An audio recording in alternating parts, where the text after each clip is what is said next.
100% நம்பலாம். பொய்யான வாக்குறுதிகள் கொடுத்து நான் உங்களை ஏமாத்த மாட்டேன். மக்கள் காசிலிருந்து ஒரு பைசா கூட தொட மாட்டேன்.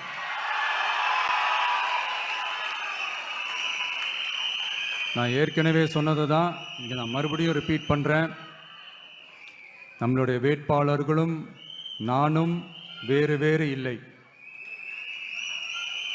நம்ம வீட்டில் இருக்கிற ஒருத்தர், நம்ம குடும்பத்தை சேர்ந்த ஒருத்தரை தான், நம்ம குடும்பத்திலிருந்து ஒருத்தரை தான் நம்ம வேட்பாளர்களாக நான் செலக்ட் பண்ணியிருக்கிறேன்.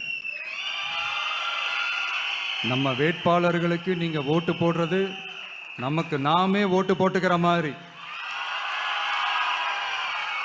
நம்ம வேட்பாளர் ஜெயிச்சா நாம ஜெயிச்ச மாதிரி. அதனால தயவு செஞ்சு விசில் சின்னத்துக்கு ஓட்டு போடுங்க.